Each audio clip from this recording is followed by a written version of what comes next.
closing session of the main event. I wanted to start by showing a video, a brief photo montage of the last day and a half. Please play the video.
Thank you so much for all your active participation as we saw there.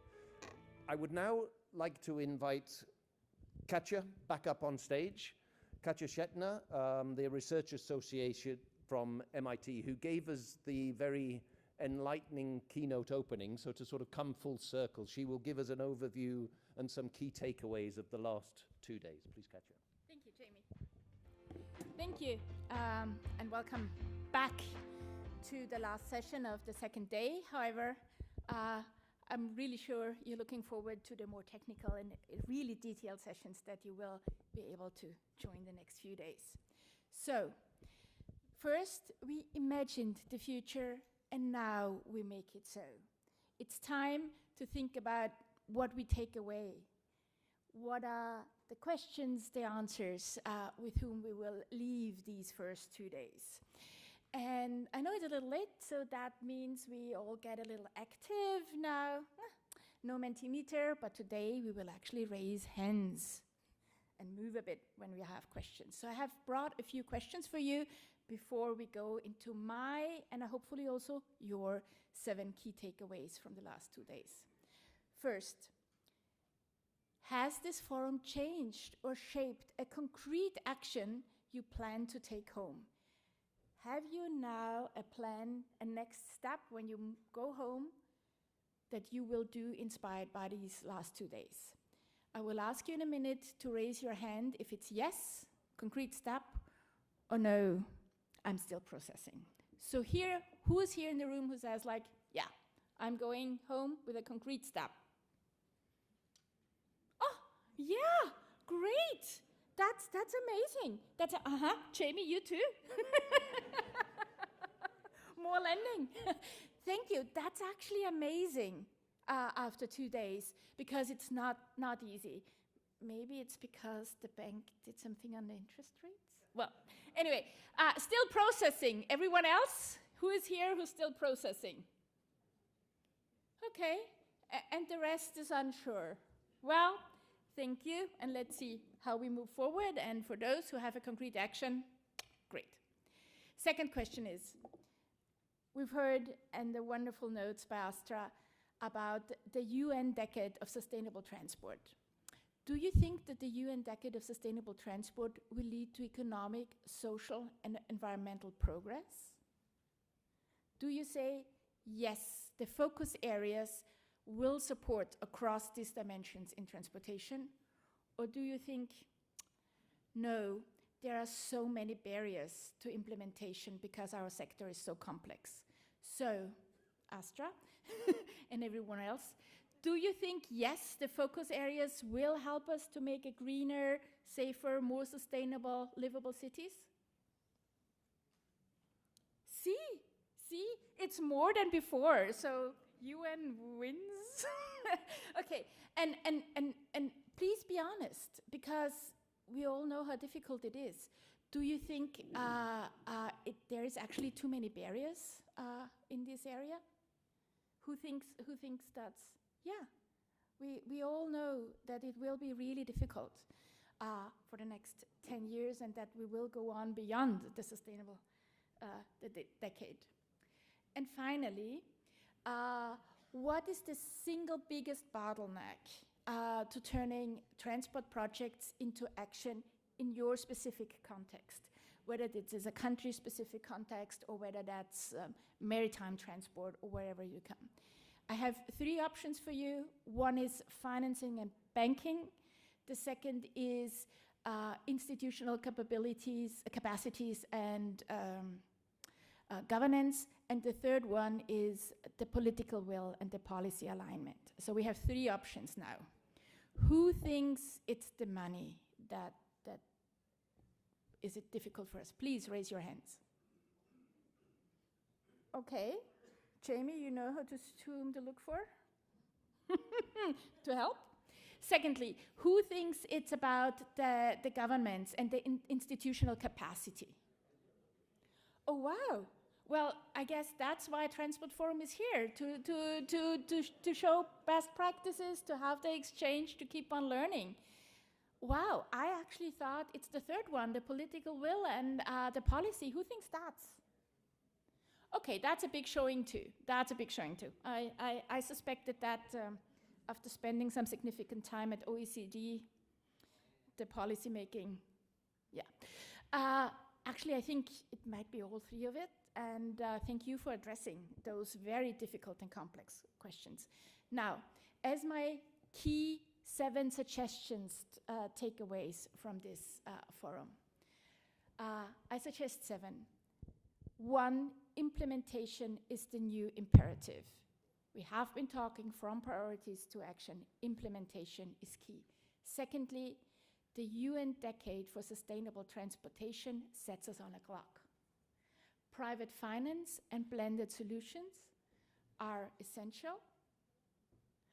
Then, close to my heart, data and technology are transforming the decision-making across everything, all sectors, all modes, and also how we plan and implement. The 5th one is regional connectivity remains the backbone.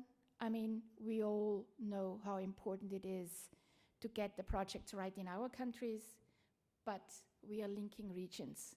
And kudos to everyone who manages that, actually. 6, inclusion, safety, and climate resilience are inseparable. We don't have 3 goals, it's 1. Green, safe, and resilient climate positive approaches in transportation are key. And finally, the ADB stands ready to support you. I'll dig a little deeper into, oops, not so quick, into each one of those because I learned a lot by taking part in the sessions in the last few days, in chats with many of you who approached me, and also with the ADB staff and listening into some of the conversations you had. Number 1, implementation is the new imperative. Plans and strategies exist already across the region. We've seen this, many of you have shared those, but we need to turn them into deliverable projects, into projects that we can finance and bring on the ground, whether this is projects looking into actual hard building infrastructure or implementing new services. The UN Decade of Sustainable Transport sets the clock. Given the implementation timelines, as Jamie said, large transportation projects take at least 10 years to plan, finance, and build before you can start operating them. We will need to make sure that we set the course now, that we make the right decisions now, and how to align the national policies with this global overall idea, and how to measure progress meaningfully. We've seen some ideas about that. The finance, private, and blended solutions are essential because public budgets alone will not be able to leverage all of it. I forgot is it 2 or 3 trillion? I don't know, it's too many. 2.6 trillion, I mean, I'm sorry, but that's an amount of money beyond anything. But we will make a dent in this in the next few years. Blended finance instruments, good pipeline development, as you know, all of it, and then bankable projects are vital. Data technology are transforming the decision making. You've seen data projects, satellite data, mobile phone data, AI, and hopefully you had a chance to stop by the Asian Transport Observatory over there. It will move intuition from evidence. Like we've heard many times, what we don't know about, what we don't measure, we cannot deliver. And we cannot prove that we as a transport sector have actually delivered it if we only rely on anecdotal evidence and not on hard facts. Regional connectivity remains the backbone. We have these great regional integration programs from CAREC, GMS, and SASEC too, and I was really, really happy to see the inland waterways and also the maritime sector thinking about regional integration. This is a very important step forward, but we need together then address climate change, digitalization, and also, and we didn't talk too much about this, at least up on the stage, but we saw it in our conversations. We are facing new geopolitical realities, and I think you all know how heavily impacted Asia and the Pacific are by these realities. Finally, climate, or not finally, but before my last slide, climate resilience, safety, and inclusion are inseparable. I've seen those things are at your heart. I've seen a lot of advocacy for walkability, for the inclusion of many, for making sure that transport works for women, because then it works for everyone, as we've heard in the opening panel. So it's not 3 different goals, they are inseparable, and no one can be left behind. Quite literally, we are transportation, don't leave anyone behind. Get them on the bus, train, or whatever service you're providing. And that's why we are here. This is the ultimate goal, to get the projects on the ground. I've been extremely blessed to work with the bank more than 15 years ago. I am happy that it launched and helped launch an international career, and I got to work on many different places. It still is a place very close to my heart because ADB delivers great infrastructure projects, and that I can say as a scientist and a policymaker looking from outside and not being paid by the bank anymore. So technical and financial solutions for sustainable transport are available at ADB, at other development banks, at bilaterals, at funds. Please go and search them out, get the best what you need in your developing member countries, and reach out to ADB. You've got a chance to mingle a lot with people, but also to your resident missions. This is a great system that ADB has. They have dedicated staff in the resident missions who know their sectors. Most of the times they will have either be led by a transport sector specialist like Ko Sakamoto-san, or they have a transport specialist. Please reach out to them, whether you're in Central West like Ko or others. And finally, I would like to leave you with a very hopeful note. I quote myself. I had a different quote there, but Jamie said I can quote myself because it's a hopeful note for all of us, for all of you. I told you, and I'm convinced about this, we will not be out of jobs because we are ideally prepared to move the bodies and the bits of the future. Thank you, and now go to work.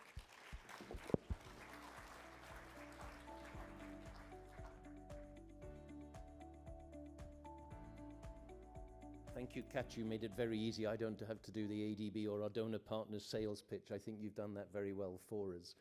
Also, thank you for the vote. It's quite clear from what you said where the priorities are, what are the immediate needs to be able to see better transport systems be implemented. And that's the knowledge, the awareness, the institutional strength and the capacity development, which is exactly why we are here, learning from what others have achieved or what is being presented and take those home to try and deliver that. And with that in mind, we will now move to a panel which is very forward-looking. What kind of support, listening to some of our DSA officials, our donor partners, UN agencies and private sector, what is required and how best we see this emerging over the next immediate few years, but also within the decade and hopefully beyond. The decade is just setting the right trajectory for us all. If I could invite the panelists up on stage, starting with Sushil Babu Dakal, the Joint Secretary, Ministry of Planning and Infrastructure and Transport in the Government of Nepal. Next, Tia Momin, who's President and Director of Damri, a bus private operator from Indonesia.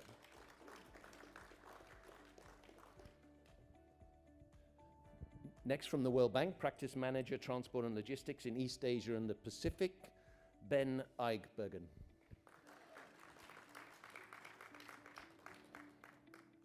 And Astra Bonini, Chief Integrated Policy Analysis Branch at UN DESA, driving the decade for us all. And finally, up on stage, Andreas Pizarro, a manager in public sector at our good colleagues, AIIB, Asia Infrastructure Investment Bank.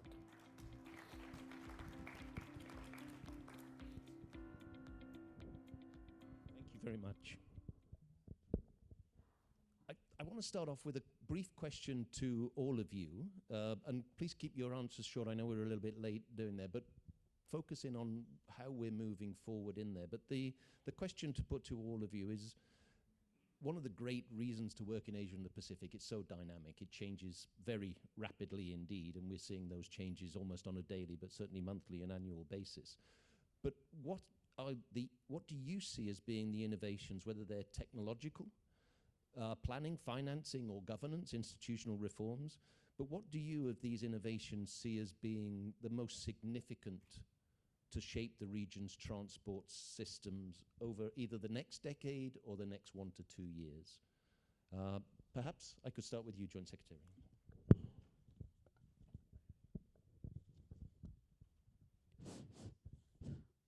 Thank you, Jimmy.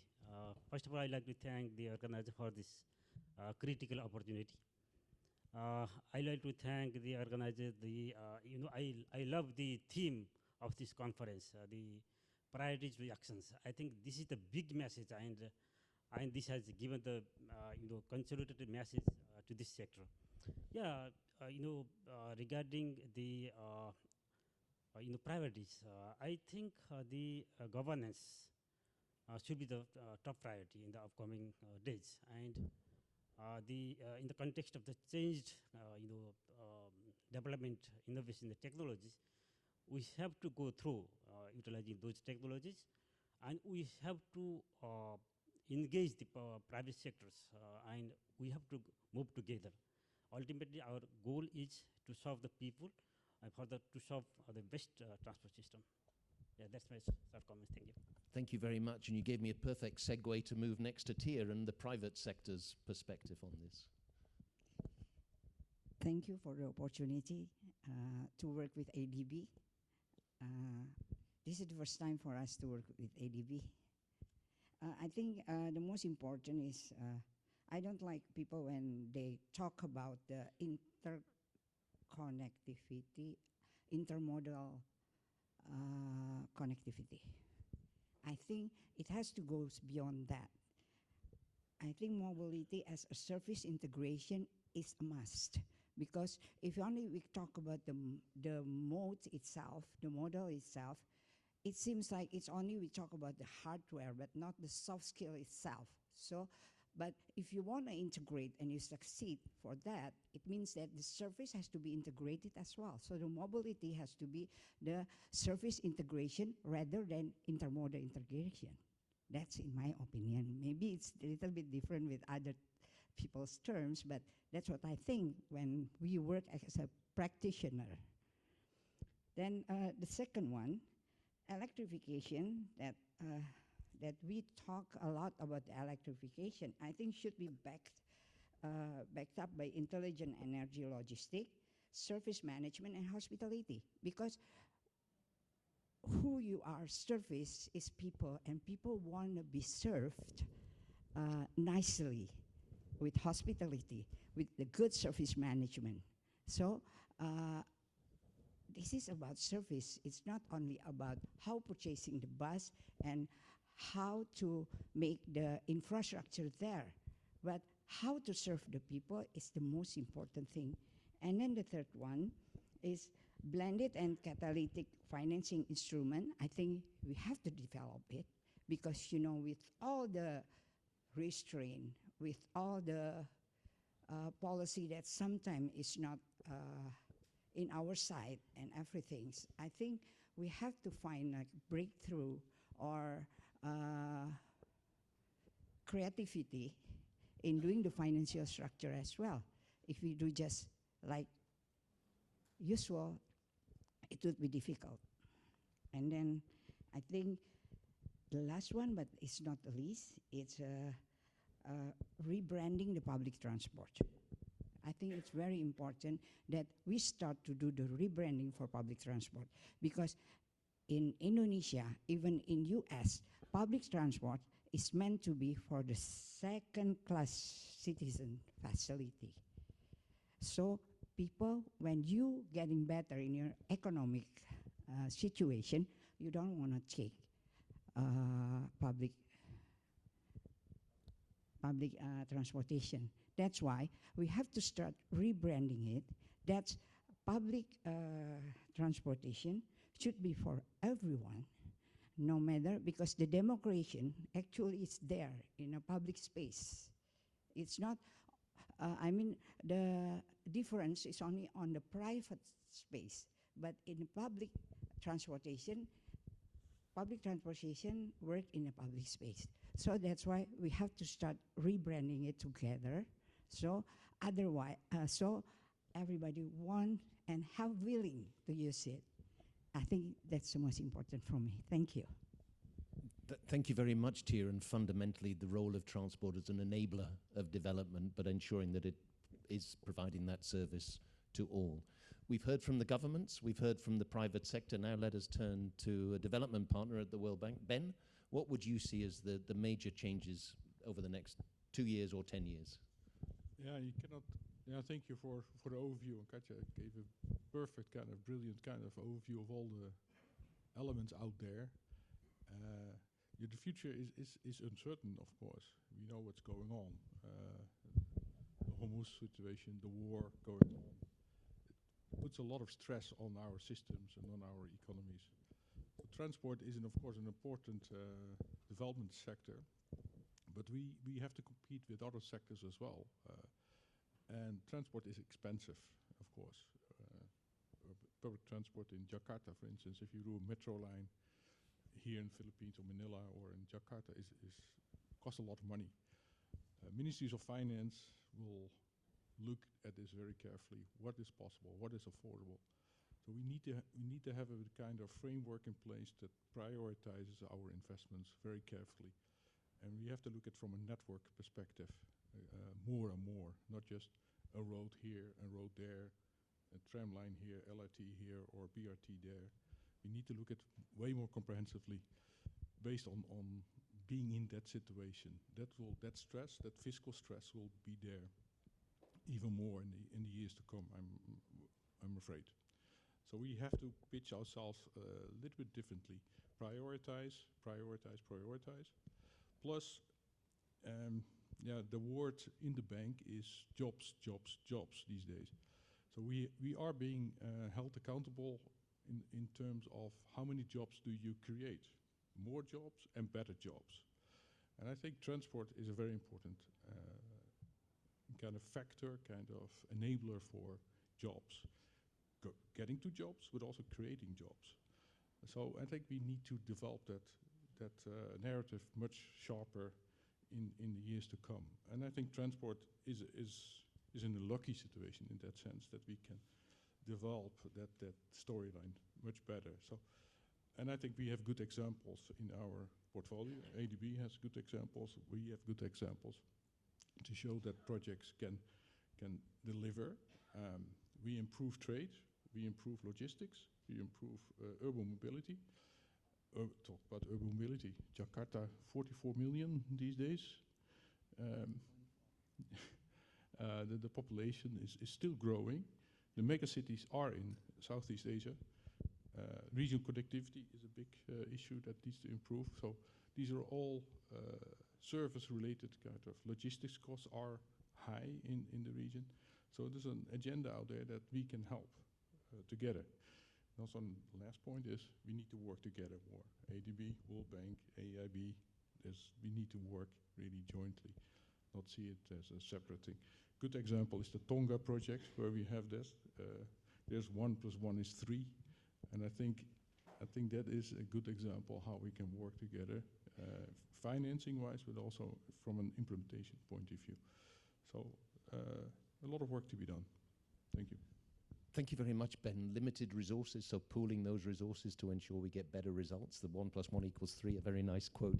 And on the job side as well, whether it's access or within the sector itself, the sector has to do a lot more in terms of the inclusivity, because I think there is a sort of gender imbalance within those employed within the sector too. So again, looking at how we get access to jobs, but also where those jobs are within the sector as well. But in addition to financing partners working together, our colleagues in the UN system, particularly with the decade, please, turning to you, Astra, because I think while the resources may be limited and ensuring that we do that, how do you see the decade helping with this, but also the major changes that you can see in setting that policy to work with governments who will ultimately be the ones who make the decisions to deliver? Yeah, thank you so much. This is such an interesting discussion to be having, and it's been so nice to see the decade resonating and maybe offering a space to come together, bring together these different means of implementation, create an enabling environment for something that could be very transformative. And looking ahead the next 10 years, the 2030 Agenda and the Sustainable Development Goals are very broad, but the intention was to bring together environmental concerns, social concerns, economic growth, jobs, under one umbrella to see how can this all be achieved at the same time. And it's highly complex, but in some ways the transport sector is uniquely situated to be able to deliver across all of those. And that's what's really exciting looking ahead to the decade. We have 6 focus areas. We know that we need to work on capacity building, ensuring that there's adequate finance behind all of these. But even in this space, all of the different pieces of that puzzle are here with different areas of expertise, different resources to bring to this type of project, and the motivation to really make this happen. So it is exciting to think that transport could be the sector that truly shows that an integrated approach to development is both possible and show with data, with putting the capacity building, the finance behind, that it's possible in practice. Because one of the main questions that comes up with SDG implementation and saying we need to take into account trade-offs and manage them wisely, and also look for synergies in implementing development projects. Always the question is, can you show me a specific case where this has worked and where we can see those results coming together?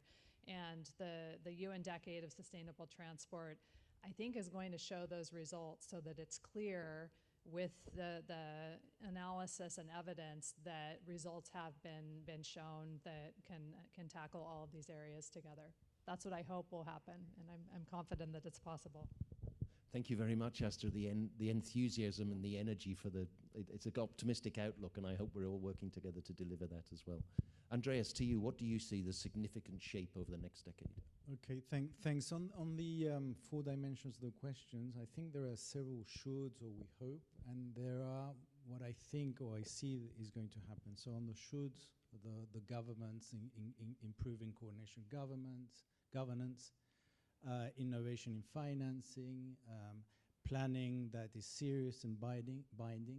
Those are the shoulds, and those are the shoulds that we've been advocating for 30, 40 years, as far as I can remember. But what I see happening and happening in the short term and long term is technology.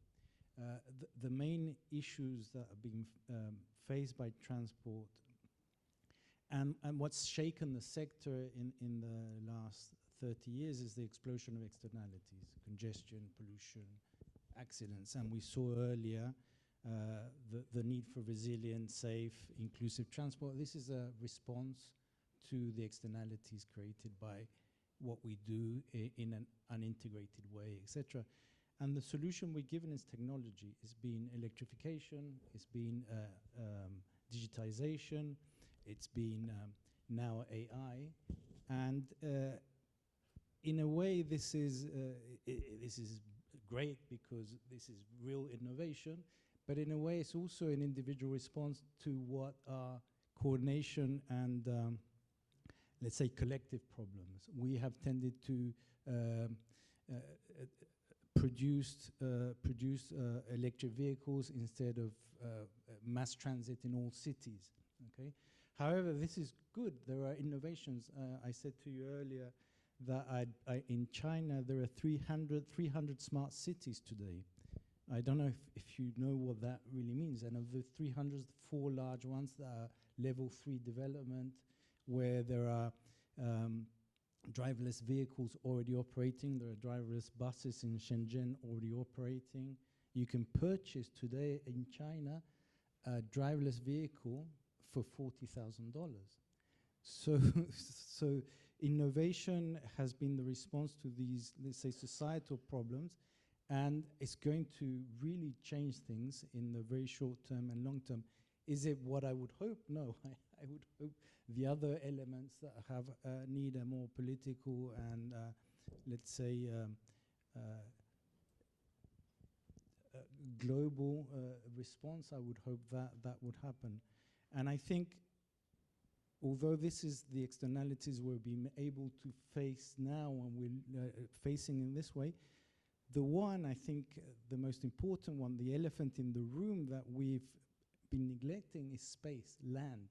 That is going to be the issue in the next decade, and individual solutions won't help us there. So at one point, we'll have to look at the coordinated and the more political responses. Thanks. Thank you very much, Andreas. Very exciting to see some of these smart cities and how we can replicate those across the rest of developing Asia as well. Joint Secretary, if I may turn to you on a specific issues relating to Nepal, a landlocked country with unique geographical and climate challenges. So within that context and the transport system development, what do you see as the most critical factors in successful delivery of transport projects, and what are the challenges that still remain? Thank you, Jimmy.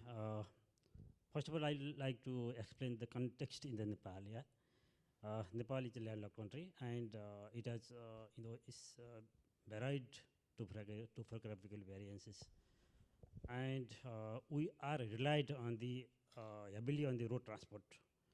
More than 90% facilities are provided through road transport, and the logistics cost is substantial. 20% logistics cost in Nepal, and which is almost doubles of the old average. And the transport has contributed more than 12% in the national GDP. So it has a very big role, but in the infrastructure sector as a service sector, we are not to the satisfactory line. So we have to do many more, and there are many more bottlenecks as well. But regarding the geographical and climate factors, these are the big challenges in the context of Nepal. Uh, Nepal, geographically, it spans, the altitude ranges from less than 300 meter to the highest peak in the world, that is Mount Everest. So if you go towards the altitude, then the nature of the geology has been changed. It demands the different design requirement, yeah. And because of the climate factor, the design is becoming more complex. And currently the existing infrastructure, especially bridges, are vulnerable to either because of the aggrading of the riverbed, the superstructure are vulnerable to washed out, or degrading of the riverbed because of the localized score. The fact is that the intensity of the discharge in the river is becoming so critical that its impact is more than what the design discharge make. So we have to address this in our design criteria. This is the big challenge we are facing. Also, how we have to retrofit the existing bridges. This is another challenge. This is not a future challenge, this is the current challenge. And Nepal is sensitive to earthquake as well. And after the 2015 mega earthquake, it has multiple effects. The stability of the slope. Most of the roads are aligning through the river corridors, and the two of the rivers are because of the localized score, it is vulnerable, and in the hill slope it is also unstable because of the shocks after the this earthquake, and it makes the instability. That is why these are critical issues in the transport sectors of Nepal. What happens, in the past we have very bitter experiences. Yeah, number of the passenger buses were buried in the debris of the landslide. Yeah, and also number of the buses are fall down in the valley side. So the climate impact and the associated areas impact is highly visible in the Nepalese context. Yeah, we have to address those issues. Thank you. Thank you. Another Thank you. dynamic challenges that are changing with natural disasters, earthquakes, or weather-related ones as well. But a number of challenges. Hopefully, some of these technologies can come to help to aid you with those as well. Tia, if I may move to you, from Damri's perspective as a private operator, what do you see as the key enablers and barriers to making public-private partnerships truly effective in delivering scalable and sustainable transport systems in Indonesia? Tia. Thank you for the question. Even though we are SOE, state-owned enterprise, but we operate in highly competitive market. So actually, we sit precisely at the public-private nexus. So no protection, no direct subsidy for us, but we cannot be not profit at the end of the year. But, and then we have to bring the image of the government because we are state enterprise. So I think it's really in our nexus. So I think the key enablers is for PPP itself. I think we have to start to shift from infrastructure PPP to service PPP. Because, sometimes what we see in Indonesia, in my experience, may be different with others, when they build infrastructure like terminal, and then after they build, they don't build the soft skill behind that, and then idle. And then after idle, they're gone, disappear. That's what happened in the developing country like us. Therefore, I think the real value is how you structure the long-term concession agreement with clear and detailed KPI. I think that's what we call, in my terms of word, it's about like how the level of service, how on-time performance, how we talk about the customer satisfaction, because we don't call our passenger as a passenger, but we call it as customer. We never call passenger again, because we want them like a king, but not King Kong. So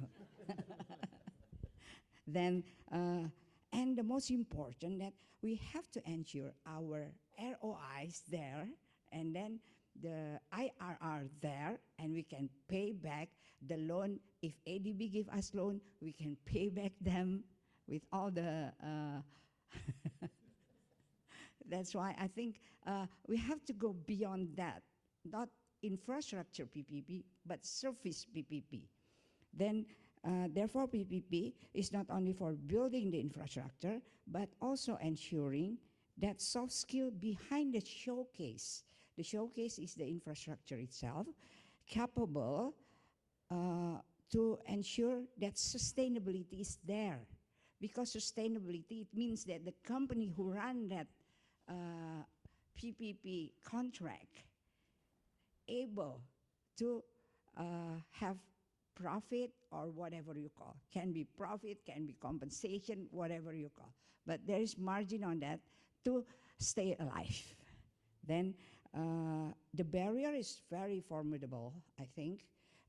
The first one, we know everybody, regulation from the government, sometimes it's not in our side, sometimes there is two ways of putting idea in the mind of a government. Sometimes we have to whisper on their ears, sometimes we have to use the voice of the public.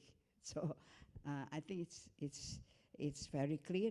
And then the different risk perception between us as the company and the government. If the government have different vision, different agenda, and then we got the contract, we cannot complete it very well. Then the third is the cultural asymmetry between company like us and the government, because private is quarterly is things about IRR, and then the government sees at a procurement bypass, not risk-sharing arrangement. But actually, PPP is risk-sharing arrangement. But sometimes the risk, they just put the risk in us. It's very, for the practitioner like us, it's very important that the risk arrangement is putting in the contract clearly detailed. So, because if it's not putting in the contract like that, you know, the PPP is only remain as the pilot projects and never be scaled up. That's in my opinion. Thank you. Thank you so much. Again, putting the customer right at the heart there, but also the performance measures and Yes, how we're because looking at those services. everything is for the customer.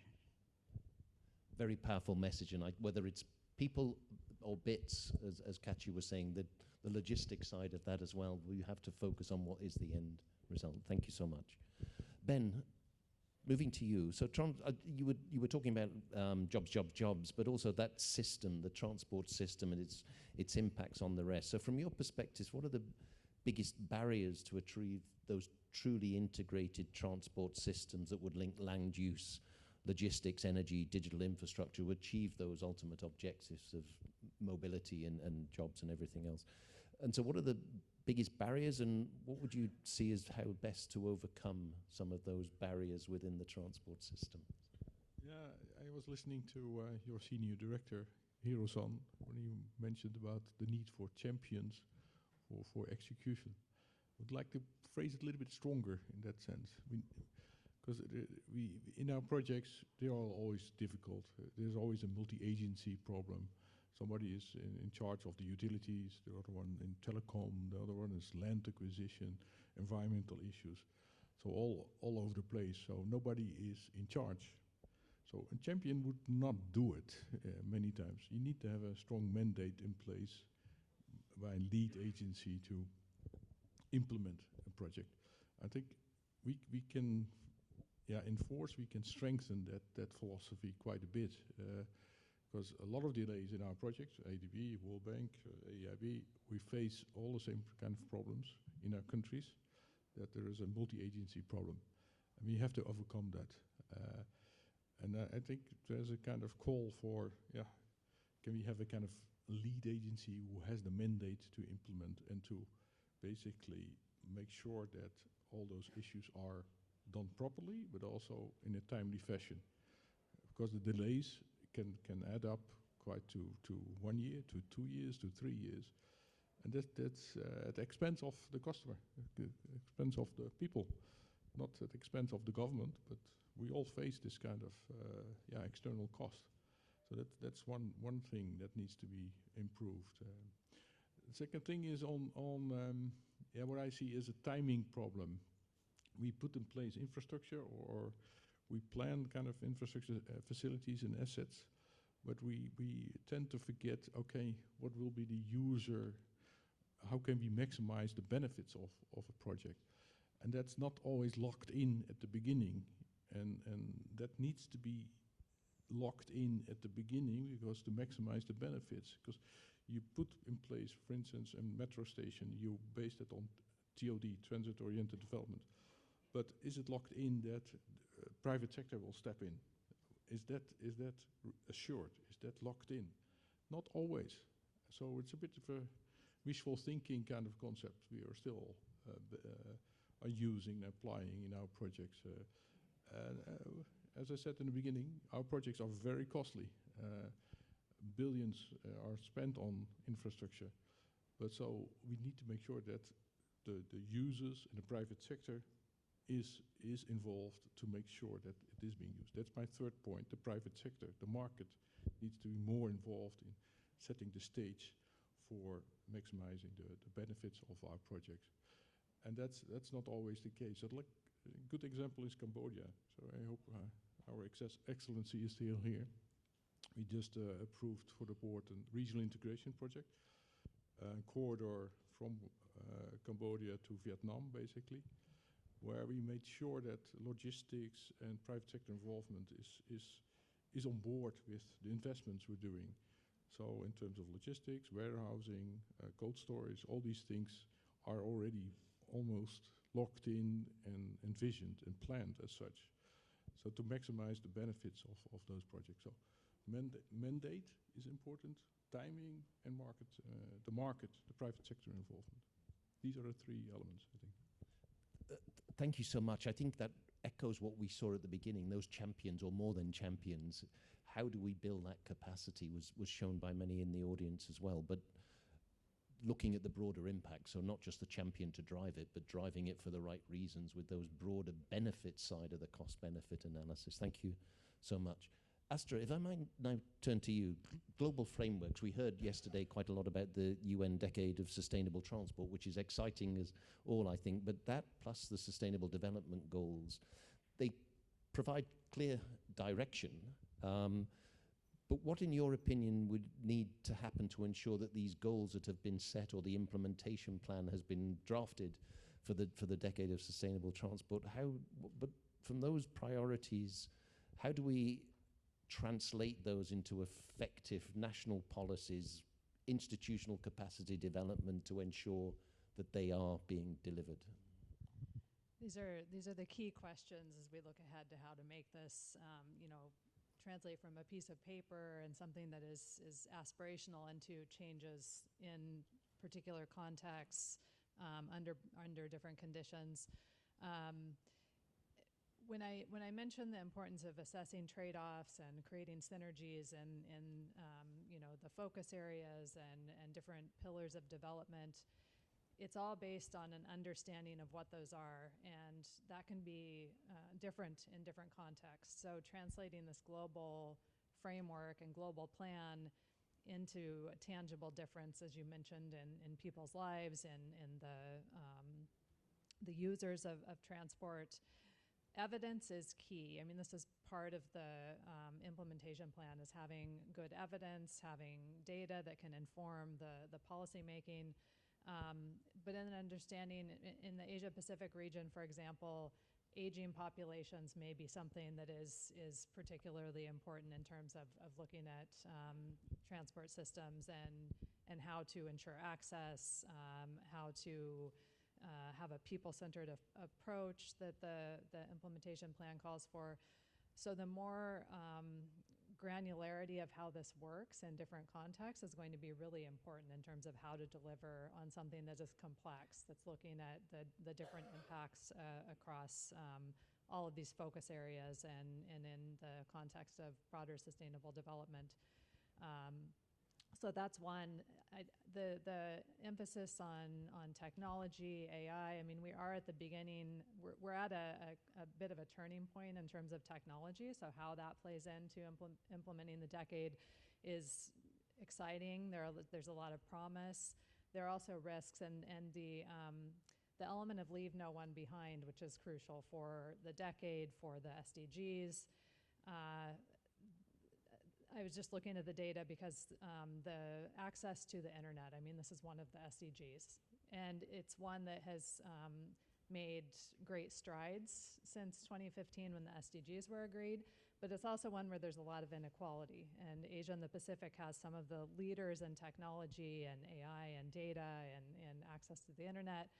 But also there are countries where only 29% of the population has access to the internet. So a huge variation, and the risk of, if not looking at all of those spaces, of leaving LDCs, SIDS, landlocked developing countries behind, but also parts of the population. Women and girls usually have less access to technologies, and different groups in vulnerable situations. So that's going to be key, is just mapping all of that out and then looking at the different contexts and the policies that work in that framework. Thank you very much. Complex, as you said, but I think that access and the first pillar or the first focus area of the decade is really looking at some of those access and very much geared towards ensuring no one is left behind in rural communities or even in urban areas as well. Thank you. Andreas, if I could turn to you as well. We've heard there's many challenges, and it's not necessarily the vision of what's required. We heard about the implementation, but how those turn and are executed and actually delivered. From an AIIB financing perspective, what differentiates projects that have been successful and move to the implementation as opposed to those that are sort of still stuck in the pipeline or stuck in the plans and don't get realized? Thanks. So I'd say, first of all, and this, taking this idea of a champion for a project, in fact, champion of a project is personifying something that should be really country ownership. So I want to do a criticism of MDBs and financiers and ourselves, is that we have tended to think the projects are our projects and try to implement them as if and you hear our language and we all say my project, this project, and in fact we have to make a big effort to understand the project is country's project and we're just financing. So there has to be a big effort of country ownership.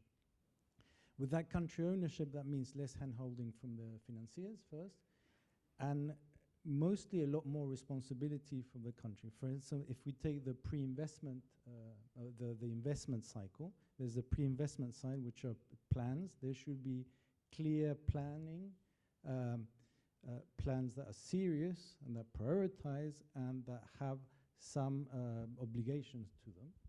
And second, in the pre-investment part, the feasibility, pre-feasibility, prioritization should be financed by the countries. You shouldn't be waiting for ADB or ourselves to do this, because this is the ownership. Otherwise, when it comes to our investment, there is no ownership, and you're looking for the champion, you're looking for this.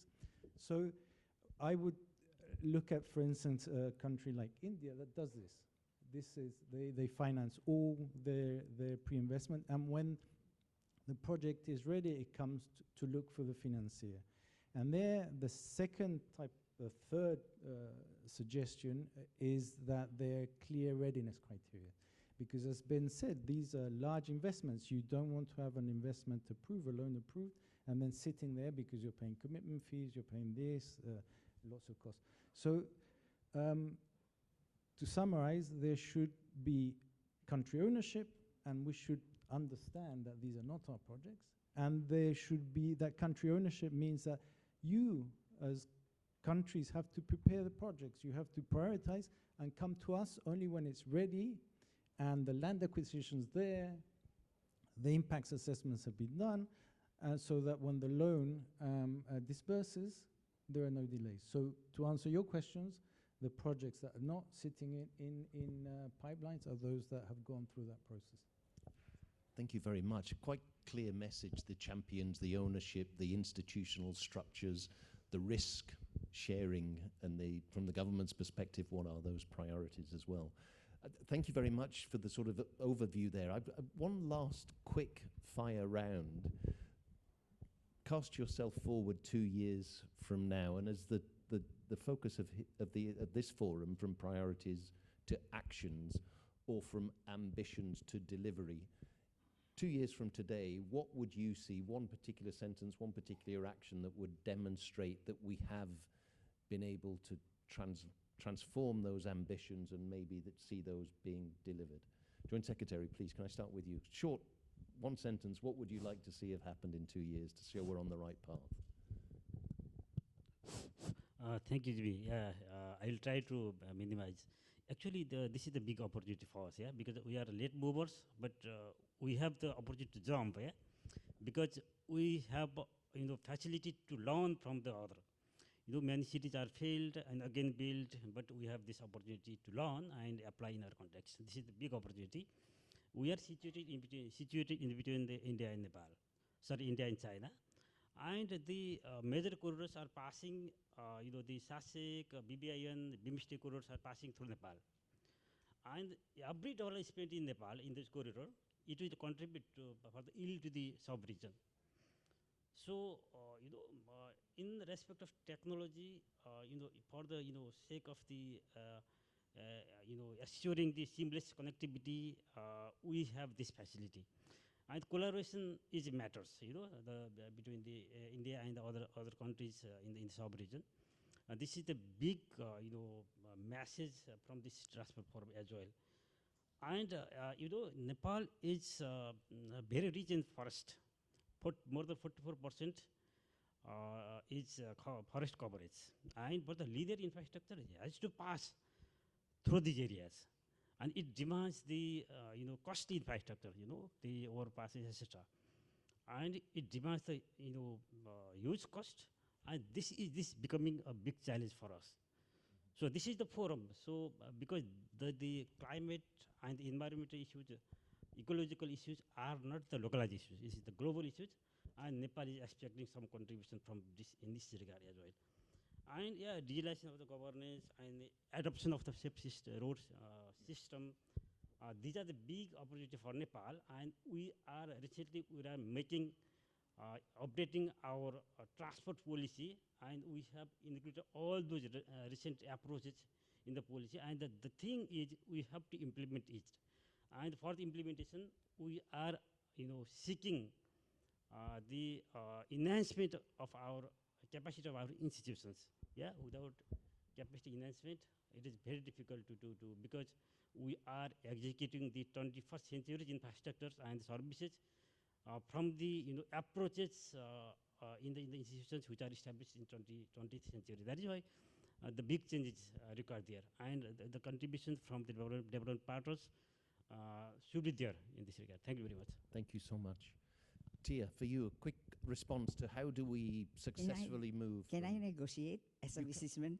Like three sentences. Of course you can. 3 sentences, because it's not only one sentence. We have private sector clients, of course you can negotiate. If I can stand before you in the next 2 years, I think I would like to see ADB role shift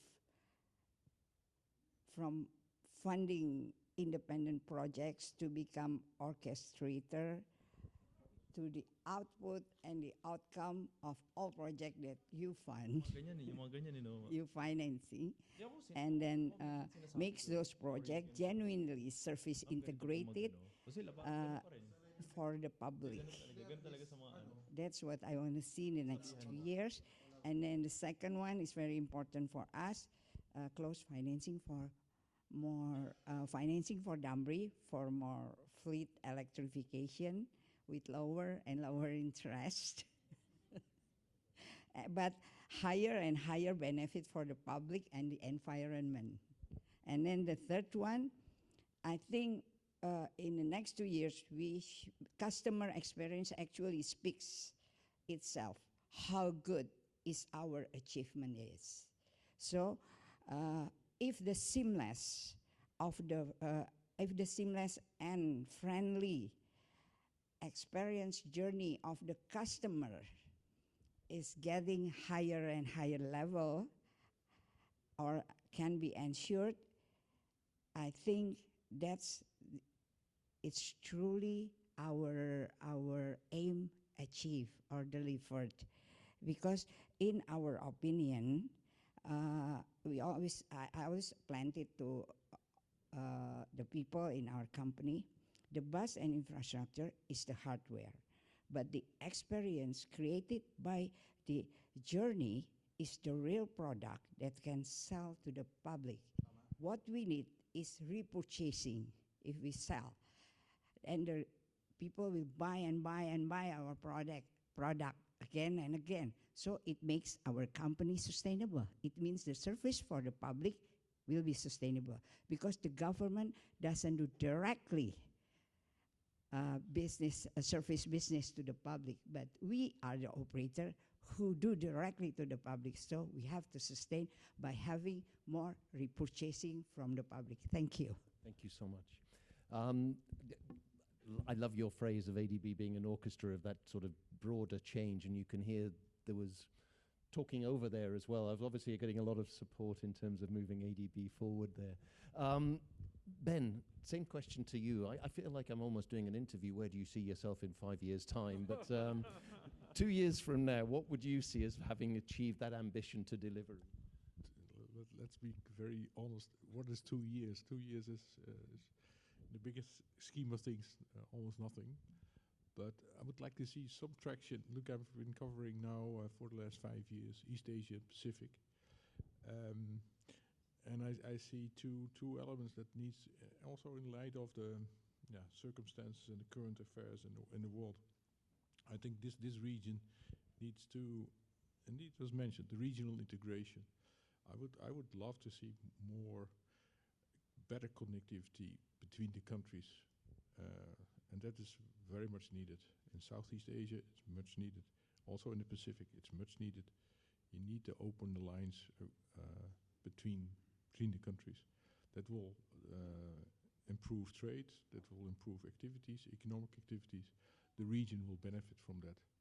And there's a lot to be done in that sense. Also within the countries, of course, but these two things are interdependent, of course. Improving connectivity in the country and between the countries. And that's where we have an agenda in front of us as a financier as well. The second one is on urban mobility. Look, I'm getting more and more frustrated coming back here after so many years in Manila, for instance. I worked here in Manila for the World Bank 15 years ago. The carousel is an improvement, but there's so much to do here in Manila, for instance, in Jakarta, in Ho Chi Minh, in Hanoi. Just name those mega cities, and they're still growing. We're not doing enough. It's not just planning. We can do plans, of course.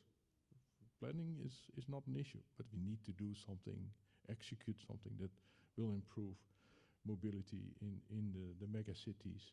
Because cities are the engines of growth, engines of economic activities, especially in this part of the world. So let's focus on that second aspect as well. Thank you so much, and thank you for mentioning sort of the urban and the people mobility, but also the regional connectivity and the freight side and logistics side as well, both equally important. Astor, if I can move to you. Yes, the decade has been done, but in the first 2 years of that decade, what would you see as being a success to that direction, that path for successful delivery of the decade? Thank you, and I'll go for the 5-year because that's going to be the midterm review of the decade. The Secretary General will be reporting on progress So we really want to have made quite a bit of progress by that point in time. In the first 2 years, the implementation plan is there. It kind of spells out the areas where we need to be making significant progress. But it's always a fragmented approach, and this is the part that really needs to be resolved within the first couple of years, so that planning, capacity building, the financing, it's all looking at transport from an integrated perspective. So looking at these, maybe separate actors, ministries, funding streams. How can this be brought together so that it's cohesive and coherent in terms of delivering on all aspects of the decade? And to have that kind of put in place in the first couple of years will really show a lot of promise in terms of how this is implemented in the long run. Thank you so much. Andreas, to you, 2 years from now, what would you see as being success, or we're on the right path? 2 years is nothing.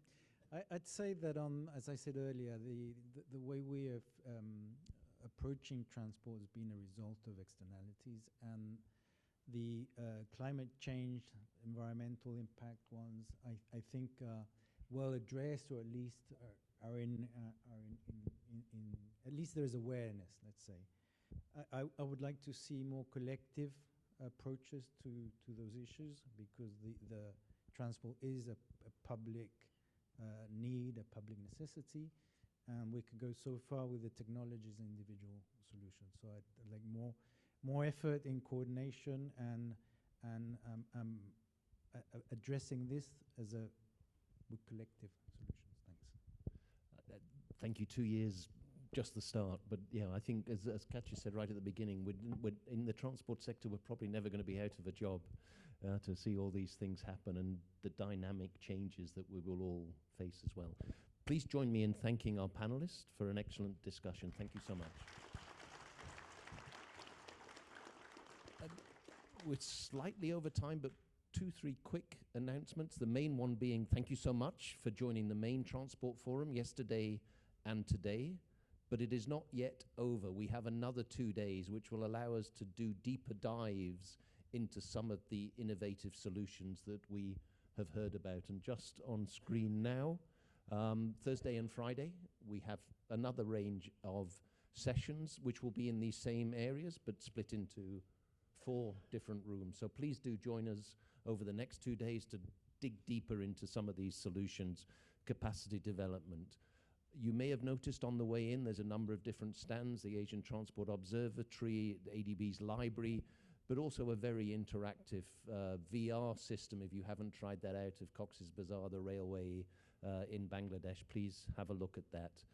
On the website, there is a questionnaire on the event. Please give us your feedback. We're here to serve you. The more suggestions you can provide, so we can provide a better service to all of you, that's what we'd like to do. And in the next few days, weeks, all of the videos, the presentations will be available online. Thank you very much for joining the Transport Forum. We're looking forward to seeing you again for the next 2 days as well. Thank you so much.